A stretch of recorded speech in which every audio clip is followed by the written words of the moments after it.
Hello student, welcome back to my channel. कैसे हैं आप सभी? आपको बहुत बहुत वेलकम करती हूँ and thank you so much for your overwhelming response on my videos. मैं बहुत ज़्यादा ही खुश हूँ आप सभी के रिस्पांस के साथ और आपका प्यार मेरे लिए बहुत ज़्यादा इम्पॉर्टेंट है। जिस तरीके से आप मेरे वीडियोज़ को वॉच करते हैं, कमेंट करते हैं, मुझे बहुत ही अच्छा लगता है। तो बस अपना प्यार इसी तरीके से बनाए रखिएगा और मैं आपके लिए ऐसे वैल्यूएबल कंटेंट प्रोवाइड करती रहूँगी। तो without wasting our time let's get started. और आज का जो हमारा एडवांस स्ट्रक्चर का सीरीज़ का 65th स्ट्रक्चर है वो है at stake. Okay, at stake का मतलब होता है दाव पर। ओके, हम कई बार ऐसे बोलते हैं ना, मेरी ज़िंदगी तो दाव पर है, लगी हुई है, तो उस वक्त के लिए हम ये फ्रेज़ को यूज़ करते हैं at stake. Okay, the phrase at stake refers to something that is at risk और in danger of being lost, okay, harmed or affected. It is often used when something important or valuable is involved. Okay, कब use करते हैं? कुछ बहुत important चीज के बारे में, तभी वो चीज दाव पर होती है ना। And the outcome is uncertain, और हमें रिजल्ट का कुछ पता नहीं होता है। ओके, स्ट्रक्चर है एट स्टेक प्लस नाउन के एग्जाम्पल से समझते हैं। हमारे परिवार की प्रतिष्ठा दाव पर है। Okay, our family's reputation is at stake.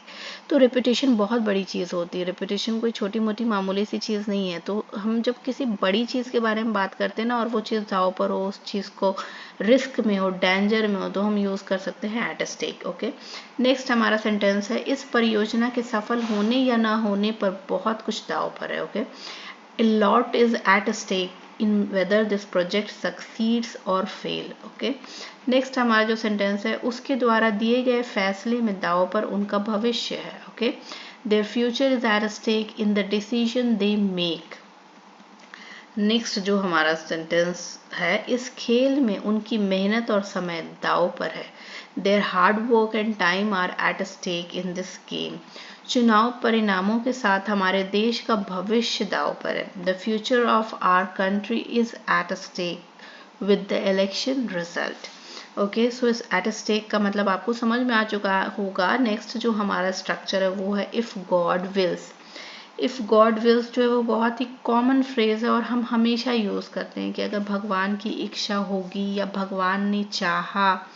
Okay, तो वहाँ उस तरह के फ्रेजेस को बताने के लिए, उस तरह के सेंटेंसेस को बोलने के लिए आपको if God wills phrase use करना पड़ेगा। ओके, तो the phrase if God wills और its variation like God willing भी बोल सकते हैं, इफ गॉड विल्स भी बोल सकते हैं, दोनों ही यूज किया जाता है। Okay, is use to express hope और reliance on divine will. Okay, मतलब भगवान पर आप डिपेंड करते हो, आपकी होप है, उम्मीद है। ओके, तो चलिए, जो भी आपको सेंटेंस बोलना है वो बोलेंगे, उसके बाद आप यूज कर लेंगे कि if God wills. Okay, sentence से आपको ज़्यादा क्लियर होगा। मैं अगले हफ्ते आपसे मिलने आऊँगा, अगर भगवान की इच्छा होगी, अगर भगवान ने चाहा तो मैं अगले हफ्ते आपसे मिलने आऊँगा। Okay, I will visit you next week if God wills. Okay, वो जल्दी ठीक हो जाएगी अगर भगवान की इच्छा हुई तो, अगर भगवान ने चाहा तो। She will recover soon if God wills. वे अपनी मेहनत में सफल होंगे अगर भगवान की इच्छा होगी। They will succeed in their efforts if God wills. Okay, next जो हमारा स्ट्रक्चर है वो है should have. Okay, should have में लोग बहुत कंफ्यूज होते हैं।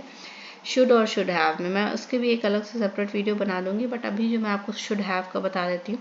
शुड हैव हम कब यूज़ करते हैं? जब हमें कुछ बोलना होता है कि तुम्हें ऐसा करना चाहिए था। ओके, जब पास्ट के बारे में हम बात कर रहे होते हैं तो हम यूज़ करते हैं शुड हैव का। The phrase should have is use to express a sense of obligation, missed opportunities, regret और advice about something that did not happen in the past but ideally should have. मतलब past में वो चीज़ हुआ नहीं लेकिन वैसा होना चाहिए था। तो याद रखें कि जब हमें चाहिए था यूज़ करना है तो हम शुड हैव का यूज़ करें। चलिए एग्जाम्पल से समझते हैं। सब्जेक्ट प्लस शुड हैव, इसके बाद पास्ट पार्टिसिपल यूज़ करनी, यानी कि वर्ब की थर्ड फॉर्म हमेशा यूज़ करनी है। चलिए सेंटेंस से समझते हैं। मुझे पहले तुम्हें फ़ोन करना चाहिए था। Okay, I should have called you earlier.